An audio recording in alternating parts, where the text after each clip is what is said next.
గురుగారు చీకటి పడ్డ తర్వాత పువ్వులని, ఆకులని ఇంకా ముట్టకూడదు అని అంటూ ఉంటారు. ఎందుకని? పువ్వులని, ఆకులని మాత్రమే కాదు, ఆ చెట్టునే అసలు తాకకూడదు. మనకి చూడండి, ఏవైనా చెట్ల మీద ఉండేవి ఏవైనా సరే మంచి వెలుతురు ఉన్నప్పుడే కనపడతాయి. కొంచెం నీడలు వ్యాపించినంటే చెట్ల మీద ఏమున్నాయో మనకి స్పష్టంగా కనపడవు. చెట్టును ఆనుకొని ఏముంటాయి?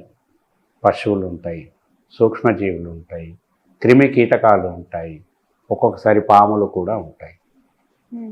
ఇవన్నీ కూడా మనకు కనపడవు. కాబట్టి ఆ చెట్టు దగ్గరికి పోతే ఏ సాలెపురుగో మన పైనుంచి పారుకుంటూ పోవచ్చు. కనపడని ఏ సూక్ష్మజీవులు మన ఒంటికి వ్యాపించినప్పుడు అది ఒళ్ళంతా వ్యాపిస్తుంది, రకరకాల ఎలర్జీస్ వస్తాయి. మళ్ళీ క్రిమి కీటకాలు ఇవన్నీ ఉంటాయి. ఇవి ఎక్కడ ఏ విధంగానైనా మన మీద పడవచ్చు. రాత్రిపూట వాటికి శక్తి ఎక్కువ. సో వాటి నుంచి అవాయిడ్ చేసుకోవటానికి ఒకటి. రెండో విషయము, మనకి సూర్యాస్తం అయిన తర్వాత కార్బన్ డైఆక్సైడ్ ఎక్కువ వస్తుంది చెట్ల దగ్గర నుండి. వద్దంతా ఏమిటి, కార్బన్ డైఆక్సైడ్ తీసుకొని చెట్లన్నీ కూడా మ్యాక్సిమం ఆక్సిజన్ని వదిలిపెడతాయి. రాత్రి అయిన తర్వాత ఏమవుతుంది, అవన్నీ కూడా కార్బన్ డైఆక్సైడ్ని వదిలిపెట్టడం మొదలు పెడతాయి. ఓకే. సో ఆ కార్బన్ డైఆక్సైడ్ మనం తట్టుకోలేము. అట్మాస్ఫియర్లో ఉంటుంది చెట్ల కింద మొత్తం కార్బన్ డైఆక్సైడ్. అక్కడి చెట్ల కిందకి మనం వెళ్ళామంటే we have to inhale carbon dioxide. That is not good for us. So ఏ విధంగా కూడా సూర్యాస్తమైన తర్వాత చెట్ల దగ్గరికి పోవటం ఇదంతా కూడా నాట్ గుడ్ థింగ్.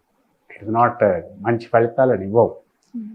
కొన్ని ఎక్సెప్షన్స్ ఉంటాయి. మళ్ళీ కొన్ని గుళ్ళల్లో కొన్ని చెట్లకి సూర్యాస్తమయం తర్వాతే పూజలు చేస్తారు.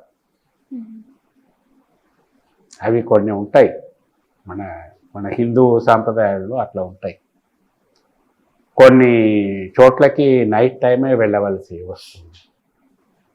Exceptions are always there. ఇంకా మనకి బాగా పూజనీయంగా తెలిసేటటువంటి తులసి, రావి, వేప ఇట్లాంటి చెట్లను కూడా సాయంత్రం తర్వాత టచ్ చేయవద్దంటారు. ఈ చెట్లకు చేసే పూజలు అవన్నీ కూడా చెట్టును ముట్టుకోరు, దూరం నుంచే చేస్తుంటారు అన్నమాట. అందుకని చెట్లు సాధ్యమైనంత వరకు సాయంత్రం తర్వాత చెట్ల దగ్గరికి పోవటం, చెట్లను ముట్టుకోవటం చేయకూడదు. ఎందుకంటే మన ఆరోగ్యరీత్యానే దానికి సెంటిమెంట్స్ అంటూ ఏమీ లేవు. మనకి చూడండి, హిమాలయాలు అట్లాంటి ప్రదేశాలకు వెళ్ళినప్పుడు అక్కడ వాళ్ళు చెప్తారు, అక్కడ చాలా అరుదుగా మొక్కలు ఉంటాయి. ఎందుకంటే మొత్తం ఇసుక ఉంటుంది, లేకపోతే మంచు ఉంటుంది. ఎక్కడో కానీ మొక్కలు మామూలు హైట్కే పెరుగుతూ ఉంటాయి. చక్కటి పువ్వులు ఉంటాయి. బాగున్నాయి కదా అని వాటిని ముట్టుకోవద్దని చెప్తారు. ఈవెన్ కొండల పైన కూడా ఏ చెట్టును మీరు ముట్టుకోవద్దు, దూరం నుంచే చూడండి అని చెప్తారు. అవి రకరకాల స్పీసీస్ అన్నమాట. మనం ఎప్పుడు చూసి ఉండడం అటువంటి స్పీసీస్. అన్ని రకాల చెట్లు ఉంటాయి.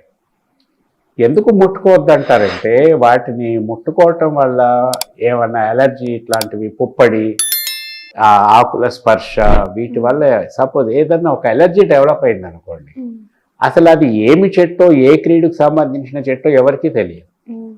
అటువంటప్పుడు ఇంకా వాటికి ట్రీట్మెంట్ ఇవ్వటం కష్టం. ఏం చేస్తే ఈ ఎలర్జీస్ తగ్గుతాయో ఎవరికీ తెలియదు. అందుకే వాటి వాసన కూడా చూడొద్దు అంటారు. దూరం నుంచే చూసి ఆనందించండి, డోంట్ గో నియర్. అట్లా అన్నమాట. మనకి మన ఊర్లో, మన ఇంట్లో ఉండే చెట్లైనా, మన గుళ్ళల్లో ఉన్న చెట్లైనా సరే మీరు దూరం నుంచే చూసుకోవాలా, దూరం నుంచే పూజలు చేసుకోవాలి. రాత్రిపూట అసలు దగ్గరికి పోకపోవటం అన్ని విధాలా